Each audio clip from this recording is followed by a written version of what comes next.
Told you we'd be back. 3 teams alive for the semifinals. I almost called it the Sweet 16, but it's the Sweet 16 of games. A lot of classes. Wes, let's start talking about Richwoods because, you know, you saw the whole thing and I saw 3/4 of one of the more fun high school games in our area, I don't know, since I've been here.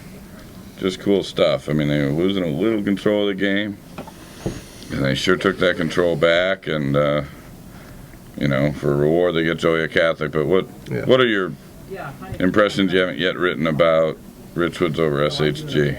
Richards over. I mean, at halftime, it kind of felt like it was just one of those games where it was kind of holding the door closed, like just waiting for the horses to just trample them, and then it never really happened. I was really surprised. SHG offense is usually so strong, and what they usually do to you is they'll kill you on special teams, and they'll kill you on defense, and they'll get a turnover, and they'll get a kickoff return or a punt return, and Richards never allowed that to happen.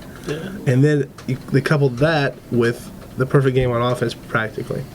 And it was enough. I mean, it was really, SSG just didn't, like I said, didn't do the extra things that they normally. I mean, if you shut them down, Richmond shut them down in every way. It wasn't just offensively we're holding the ball or defensively we're going to stop you. Special teams, we covered kicks and we didn't give you, you didn't let us strip you. We didn't throw you interceptions. It was just, in every little button that they had to push to stop SSG, they pushed it. That's right.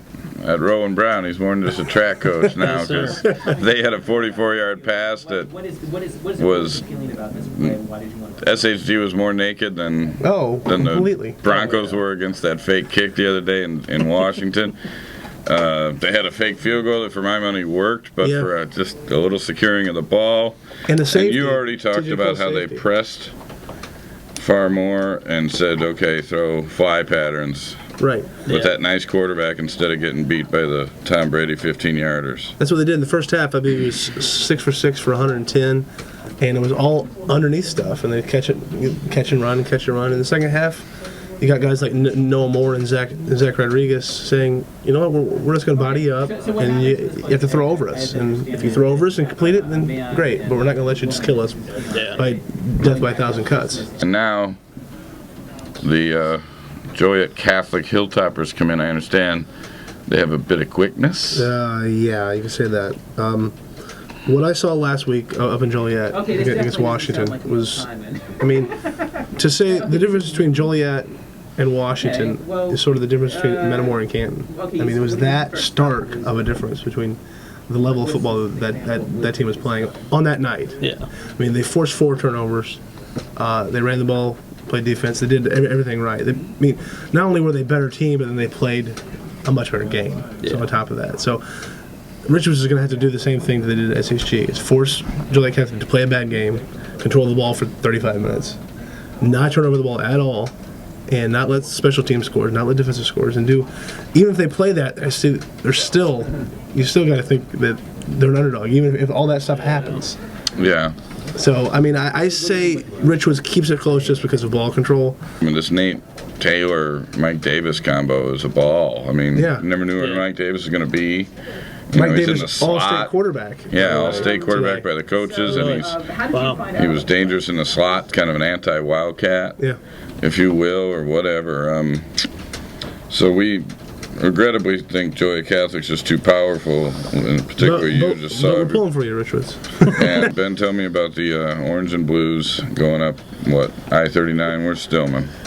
It's actually, right off 39, kind of just as soon as about 20 miles past 88, so knocking on Rockford's door. But, you know, both these teams won in basically the same fashion last week. That's kind of the fascinating part. You know, Illini West, Chris Vincent stops the Wilmington 2-point conversion in overtime to end the game, and Stillman Valley's Adam Cox made a game-saving tackle with 4 seconds left to seal a 21-20 victory on the 4-yard line. So, basically identical offenses.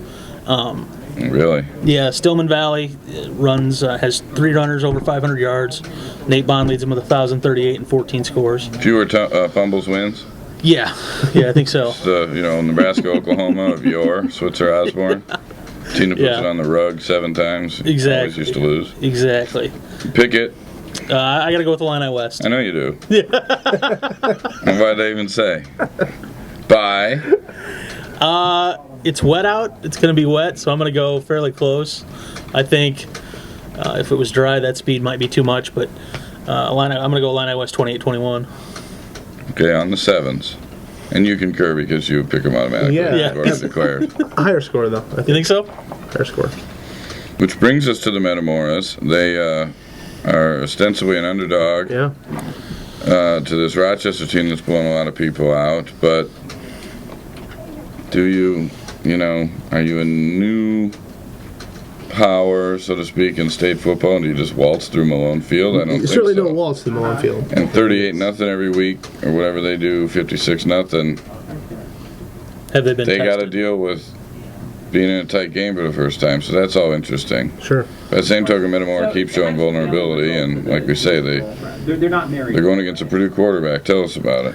Yeah, Sean Robinson, their quarterback of Rochester, got a kid named Matt Bain, who's a receiving target.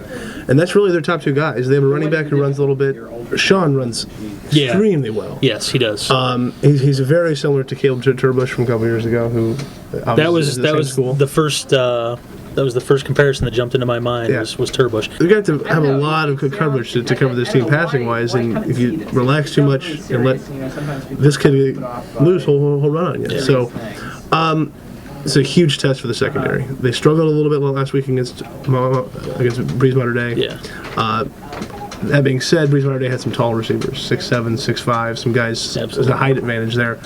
So guys like Dan Burke and Dave Kinney and Brett McKinney are going to really. This is it. I mean, they did it against Cahokia last year. They did it against Marion the previous 2 years. Yeah, anytime they've seen an offense like this, they've responded pretty well. Yeah, and when you have a week to focus, you have a home game, there's no travel, you're not worried about any of that stuff. I mean, it's certainly not going to be a walkover. They may be the underdog, but I'm going to pick them here because it's a coin flip game in a semifinal of Malone. I'm going to have to go with the Birds. All right, I'm just going to be the Grinch and pick Rochester, JCA, and Stillman. Last time you picked against Illini West, it was like 70-19 Chargers. What was the Alito game? BPC. Yeah. Oh, BPC, okay. I just said BPC, would show up. Yeah. That I said they'd win. What do we got else for in the state? I like this East St. Louis Wheaton Warrenville South game because I mean East St. Louis basically petitioned to play up in 7A at the beginning of the year. Kudos to them for doing that. Defending 7A champ. Let's have a chance to defend it. They're really a 6A team, and Wheaton Warrenville South is kind of the power always there. 7A. And they're basically they're almost an 8A team. They're almost I believe they won the 8A title a couple years ago. I believe. Yeah. So Loyola and Maine South in 8A too is a great game. Yeah. Actually, people around here might have caught Loyola and Mount Carmel on the tube this weekend. Did have a chance to watch that. And Loyola's defense is amazing, and Maine-South offense is amazing. Yeah, got to throw in a little plug for Dunlap grad Brian Stortz in a 7A semifinal there. He just wins playoff games. Yes, he does. 12-2? 12-2 all time, which is, I can't even fathom with that. I can't do the math on that, but that's a pretty good winning percentage. Finish the thought. What's the game? They got Glenbard West. I think this might be where the Stortzes go home, unfortunately.